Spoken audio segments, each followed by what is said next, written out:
Morning, everybody. Just before we start, can we just make sure all phones are switched off?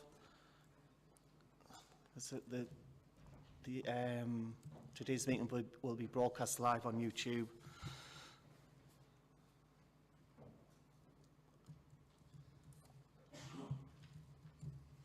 Welcome to the County Planning Committee, taking place today, Tuesday the 4th of October 2022. I'm Councillor Alan Bell and I'm chairing today's meeting. The meeting is being broadcast live on our YouTube channel. Before we commence with today's formal business, I would like to cover some of the housekeeping issues for us all to follow. Could I ask everyone to switch off or make silent their mobile phones? Please keep microphones switched off at all times unless invited to speak by the chair. And when invited to speak, please switch on the microphone nearest to you and introduce yourself. We have a number of officers with us this morning who I will now ask to introduce themselves, starting with Kirsty Charlton to my right. Kirsty Charlton, Committee Services. Neil Carter, I'm the solicitor to the committee. Stephen Reid, I'm the Planning Manager, Chair. Graham Blakey, Principal Planning Officer. Phil Harrison, Highways. Jarvis Robinson, Highways. Thank you, everybody. Moving on to the agenda, apologies for absence. Do we have any apologies for absence for today's meeting? Councillors Richardson, Hunt, Jopling and Malloy. Substitute members, do we have any substitute members in attendance? Councillor Costler, Tia for Councillor Richardson. Thank you, Kirsty. Declarations of interest. Does any members have a declaration of interest on the business on today's agenda? Yes, Kevin. Thank you, Chair. On item 2, I actually called this into Planning Committee. I don't have any preconceived ideas on the application itself in regards to preference one way or another. It was just to get greater clarification within the process itself today. Thank you, Kevin. That all good, Neil? Yeah. Item number 4 is minutes of the meeting held on the 6th of September 2022. Can we agree the minutes of the meeting held on the 6th of September? Agreed. Just a point there that on the final item 4B has been repeated twice, so aside from this being amended, does anybody any comments? Thank you. Item number 5 is applications to be determined. The first application is Jade Business Park, Jade Enterprises Zone in Merton. We have Officer Graham Blakey to present the case today. Thank you very much, Chair. Good morning, everyone. Yes, first application on the agenda is for Jade Business Park. Phase 2 of that development that's already underway and occupied on site, located, as we'll shortly see, in the outskirts of Merton, and west of the A19 and A182 junction to the east of the county. We can see the main interchange there on the A19 to the right-hand side of this picture. It occupies part of the site of the former Hawthorne Colliery, with the main vehicular access utilising the long run to the east and the junction on the A19. Now reclaimed and restored, the site is coming forward for commercial-related development and is allocated within the County Durham plan as such. Here we can see the first phase of the development of the business park, which has been funded and completed by the council with third-party developers and managed by Business Durham. All 7 units built are now fully let. Woodland planting can be seen to the northern and southern sides, which is now established, and to the west of the site is the retained Hawthorne substation. To the northeast is the collection of terrace streets at Buick Street. On the ground, we can see phase 1 of the business park is complete in this photo from late 2021, with the main access route from the A19 to the site. This gives us an idea of the scale of the buildings against the tree planting on the southern side, or the left-hand side of the photograph here. Turning northward, we can see the eastern portion of the second phase, the tree belt planting to the right-hand side, and the slight rising ground to the north, with the rooftops visible the very northeast on the way to Merton. In plan form, the site is proposed to follow a similar pattern and form to that of phase 1 development. Phase 1 is centrally located, and you can see the green belt fingers running through the site. This is best represented in the 3D render provided in the proposed design code for the phase 2 area. Both existing and proposed units are depicted against the structure planting. Merton can be seen at a distance together with Dalton Park to the northeast. The design code together with a parameters plan would detail the framework within which future reserve matters applications should be presented in order to achieve this displayed master plan. In terms of responses on the application, colleagues in spatial policy confirmed the site is allocated for commercial use, the same as is proposed here. Durham Business raised no objections.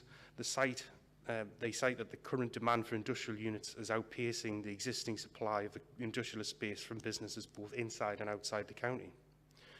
Both the Council's Highway Authority and National Highways are satisfied that impacts upon the nearby highway network can be secured by condition in terms of mitigation and offer no objections to the proposals. In order to achieve net biodiversity gain, the development proposed to improvements to an off-site location which require appropriate level of financial contribution. Accessibility to the site is poor owing to distances from the site to the existing settlements and public transport offerings and is acknowledged by the Council's Sustainable Travel team, making compliance with the County Durham Plan in its totality difficult. However, this needs to be placed against the overall balance of securing economic growth where there is a good access to the strategic highway network with some improvements to surrounding public rights-of-way. In summary, we can highlight that the site forms the remainder of an allocation of proposed commercial development in the County Durham Plan, with the second and final phase of new development to the Jade Business Park site.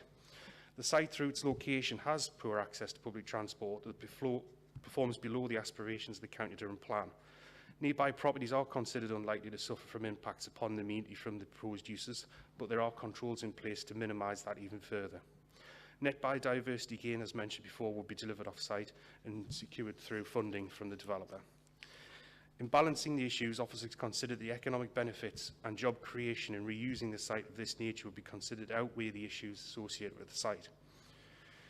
In terms of final updates, there's one misquote with regards to floor space figures in condition number 5, i.e. to restrict the maximum amount of floor space.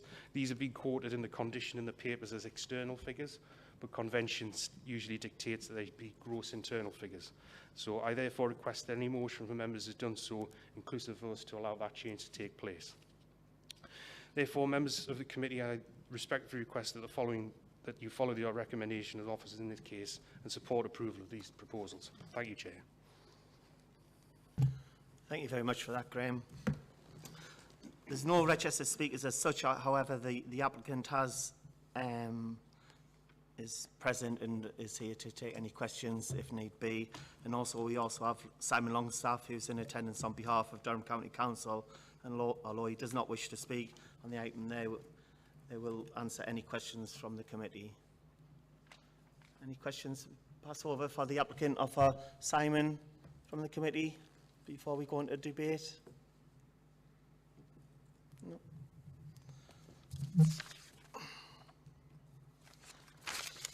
Can't ask you anything else, Graham.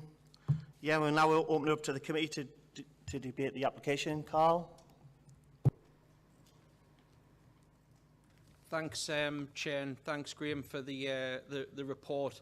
Probably one of the easiest reports you'll have to present, in my view. I think this has been a very slow burner over well over a decade, and a lot of people involved in getting this site to what it is now. I'm really pleased that we're in a position for the site to be taken forward. I think since the council took the speculative decision to build those units, we've seen high demand, which has been referenced through the work of Business Durham in working with various businesses to bring much needed jobs to the east of the county. It's a strategic site that's allocated in the county plan, Chair, and I think in terms of planning reports that we'll see at this committee, it's an absolute no-brainer. I'm pleased that I've been able to play a small part when I was the Cabinet Lead for Economic Regen in getting this development going, and I know there's a lot of people will be looking forward to seeing this scheme rolled out, so I have no problem in recommending that we accept the officer's recommendation and approve this development, and wish the developers all the very best in luck in working alongside the council and its partners in delivering more jobs in the east of the county. Thank you very much for that, Carl. Anybody else want to speak on the item? Yes, Simon? Sorry. So we have a mover and a seconder. Carl moving it and Craig, did you second it? All those in favour? Okay, thank you everybody, that's unanimous. The next item on the agenda is land west of units 1 to 3 at Marritley Way, Seaham. The erection of petrol station, a drive-through coffee outlet, which is Class E, along with access, car parking, drive-through lane, external seating area, refuse stores and hard and soft landscaping, as well as associated works. We have no registered speakers on this item, and we'll now ask Graham again to present the application. Thank you, Chair, especially for explaining that long description, saves me the job. The site is located adjacent to Foxcover Industrial Estate, not too far away from Spectrum 8 Business Park. And a point of order at the beginning is the application originally included a significantly larger portion of land, which it also proposed a caravan site. However, this, following amendments on proposals and views from officers, has been taken out of the application. As we'll see, the site sits not too far away from the previous application, with the junction from the A19 to the west of the site here in the bottom left corner of your picture. The Foxcover Industrial Estate can be clearly seen to the north of the application site, together with Spectrum to the other side of the railway line towards the coast. The golf course at Parkside separates a lot of this site from the residential areas at Parkside and Dordon as well. In the area of photography here, we can pick out more clearly industrial estate development at Foxcover, together with the A182 to the south. There's adjacent hedgerows on the southern boundary of the application site, their distance from the road indicating that the road in this location is cut and set lower down into the fields to the north and south. When viewed from the 182, land levels in the area can be clearly seen. The site occupies the lower portion of the field closer to the roundabout and therefore more closely related to the industrial estate. Admiralty Way can be seen dropping away into the estate to the right, with the cut on the A182 clearly more visible on the left-hand side, together with the established hedgerow at the boundary. In terms of the proposed site layout, this takes the form of two main uses. To the northern part of the site is the petrol filling station, with jet washers at the extreme north, filling pumps and canopy centrally, and the large grey box, the shop and payment counter building. To the southern part of the site, a drive-through coffee shop is proposed with associated parking, and access, as can be seen, will be taken from Admiralty Way to the extreme north of the application site. The proposed buildings themselves will be of a modern appearance and be the single floor plan, the retail unit of the petrol filling station on the left and the coffee drive-through shop on the right. In terms of response to the application, colleagues in spatial policy confirm that it is accepted with regard to policy 9, which is the retail policy within the County Durham plan. Landscape officers noted that the visibility of the site from the surrounding area, with changes to site levels needed to construct the development. However, a large proportion of previous objections being removed through the removal of the caravan site. The Environment Agency requires further details of the proposed underground fuel tanks to ensure impacts on groundwater are assessed. A conditional approach is proposed here. Remaining consultees have no objections, subject to conditions and informatives where appropriate. In terms of public responses, the Town Council raised an objection to the much larger scheme, inclusive of the caravan site. However, that has been omitted following concerns from officers. The green credentials of the proposals were also highlighted by the Town Council, being so close to a garden village, as well as litter problems that could result from the development. After that, a further 5 representations were received. A letter of support highlighted the possible economic and tourism benefits. 2 letters of objections related to highway safety, parking, impacts parking, crime and antisocial behaviour. However, a lot of those were related to the now omitted caravan park site. The National Trust and CPRE also raised concerns over impacts on the heritage coast and the countryside, but again, these mostly focused on the tourism aspects from the proposed caravan park, which is omitted from the proposals.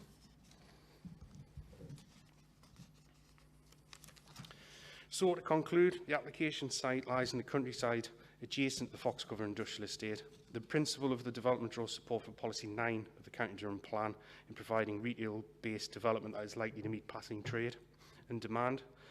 Removal from the proposals of the caravan park to the west has significantly reduced the impacts upon the landscape, highway network and locality. Members of the committee are therefore requested to follow the recommendations offered in the case and approve the application. Thank you, Chair. Thank you very much for that, Graham. Again, we don't have any Redchester speakers on this application. However, we do have Jeremy Good from ELG Planning in attendance, should any of the committee wish to put any questions forward on that. Maura, would you have a question for the planner? Thank you very much. With regard to the filling station aspect of the site, obviously the NPPF has a presumption in favour of sustainable development, but in light of the move that we're all going to have to make soon to electric vehicles, phasing out petrol, how do you defend this part of the application as sustainable in the long term? Thank you, Chair. Well, clearly it's a petrol filling station that we're proposing. There will be electrical vehicle charging points there, no Tesla points as such, because that's a kind of different process, different operator. But people are still using petrol, diesel. There is a need for this. The need's largely generated by traffic movements. Therefore, it doesn't really create any new trips as such. It's people already using the highway network. Thank you for that, Jeremy and Maura. Just on that one, Stephen would just have a little word on that, if that's okay. Thank you, Chair. Yes, this issue, Chair, it came up in a past planning application for petrol filling station in the Chesley Street area last year. And on the back of that, officers did a good bit of work in terms of looking at legal parameters and stuff. And I think it's fair to say that we were confident there was no policy advice in the NPPF that would look to put a blanket ban per se on petrol filling stations. And I think the general view is that as and when society changes and as and when there's a significant modal shift to electric vehicles, then I've no doubt the operator here would need to change the business model. But in planning terms, although I think it's a very good point, I don't think we'd give that any real weight in the planning determination. Thank you for that, Stephen. Graham, you anything further on that one? If not, we'll go over to the committee. Oh, sorry, Kevin, are you just ready for the debate? And open it up, and over to you, Kevin, as a local member. Yes, Chair. I noticed within the report that the Environment Agency, paragraph 40, have indicated the underground tanks and associated infrastructure and the risk to groundwater from development is unacceptable. The applicant has not supplied adequate information to demonstrate the risks posed to groundwater can be satisfactorily managed. Paragraph 39, there's also a concern there within the drainage and coastal protection. I notice in response, it's within the conditions itself that no development scheme shall commence until a land contamination scheme has been submitted and approved. Our office is confident that such a scheme, possibly 3 phases, can mitigate any possible impacts, because we're well aware that the potential impact could be that the actual aquifer itself could be contaminated. Thank you, Councillor Shaw. Yeah, I dealt with something very similar at a Forest Park development, Newton Aycliffe, where the tanks under the ground, Environment Agency harboured exactly the concerns that you did. And it, in essence, is an engineering solution on the tanks. So officers sought the view, saying, well, this will be possible. Dialogue is ongoing, I believe, with the Environment Agency to resolve that. And I think the appropriately worded condition to basically secure that detail in advance of development would be the right way to balance this and progress the development forward. And that was the officer's view in this regard. If they obviously can't do that and they can't provide the necessary information, the council can't discharge the condition and the development won't be able to commence. Thank you, Chair. Thank you, Graham. Sorry, yes, Kevin. Just come back briefly.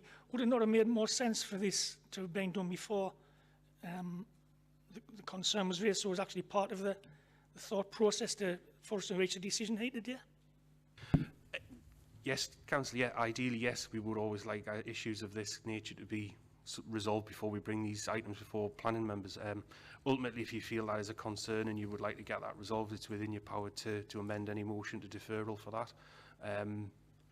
Find it appropriate to highlight that, but officers on balance thought that we could achieve that in the fashion that we've proposed. So I'll leave that with yourself, Chair, Member. Thank you.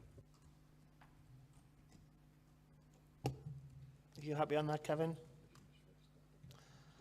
Yes, Maura, over to you. Thank you, Chair. I just wanted to follow up with a question for Steve about the Chesley Street application. because I wanted to know a bit more detail about that, because I am quite worried, given we're so close to the Heritage Coast, given that we've got the National Trust objecting to a previous scheme. I'm worried that there's going to be a bit of a white elephant there, and that the infrastructure won't be put in place at this stage for the applicant and the people running the business to change tack when that is quite evidently going to be necessary at some point. Also, I've seen a lot of different filling stations go bankrupt and sell up and then be left as white elephants, particularly the one at Neville's Cross for many, many years. Although they may now have been developed, most of them, it still leaves a blight on the community. And that's why I'm asking for that clarification. Thank you, Chair. I think ultimately, at the end of the day, in terms of the business planning and whether this venture proves to be a success or not, I think our advice would be in planning terms, and that's ultimately a risk and a factor for the developer to take into account.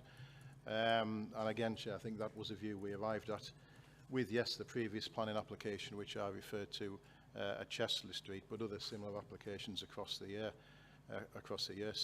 Clearly we are, in very changing circumstances as transport does move towards a more electric-based model. And my own personal view is I think it is likely, as years go on, that the operator here may have to change the layout in terms of the number of petrol and diesel tanks we have on site at present compared to electric modelling. But I think the key point is really that that's a business planning decision for the applicant to take. And isn't something that I would advise we could give much weight to in terms of a planning decision as planning authority. Yeah, thank you, Stephen. Thank you, Maura. I think also today, the petrol stations, what we've seen of time gone by, they're very much changing, where they're like the mini supermarkets in 24/7, and sort of a changing landscape there. Yeah, Carl, over to you. I mean, I think it's not in this committee's gift to look at the viability of businesses and how sustainable they're going to be. I think we've got to come back to the plan and policy. I think we're a long way off diesel and electric cars not being on the roads per se, and I think until then, unfortunately, there's always going to be a need for petrol filling stations. I think I'm pleased to see that it's not a staffless one, because I know that they're sort of a little bit more popular, cheaper running costs and things like that. I think there will be jobs both in the convenience store and at the drive-through across the way. So I think, from my point of view, I think it complies with the plan and policy, and it's going to create much needed jobs across in the east of the county. And I think on that basis, I'm satisfied that the conditions that have been suggested will help to protect against some of the potential pitfalls, and would like to recommend that the committee endorses the officer's recommendations, Chair. Thank you for that, Carl. Yes, so back to you. Sorry, Kevin, just before we just bring Craig in, before I come back to you. Oh, go on then, Kevin, go on then, fire away. Thanks, Chair.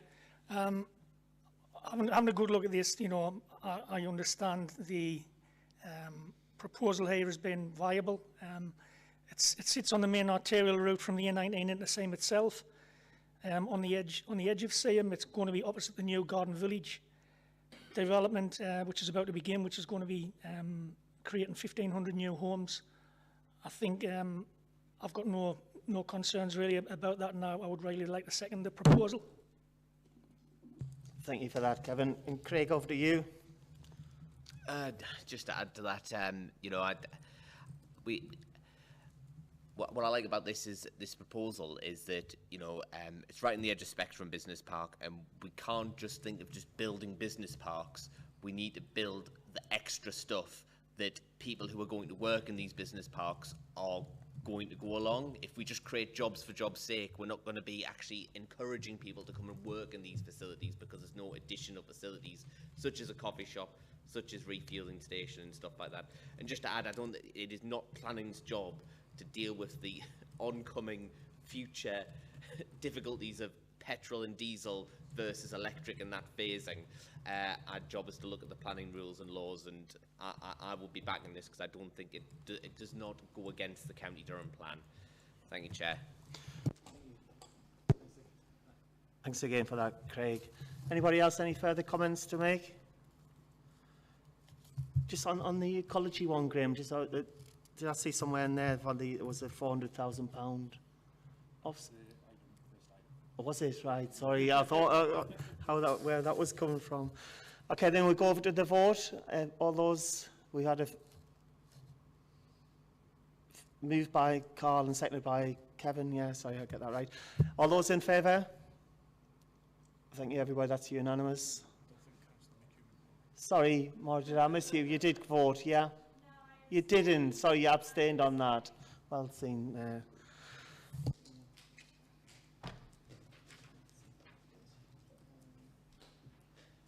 That concludes today's business, and thank you, everybody, for your attendance today.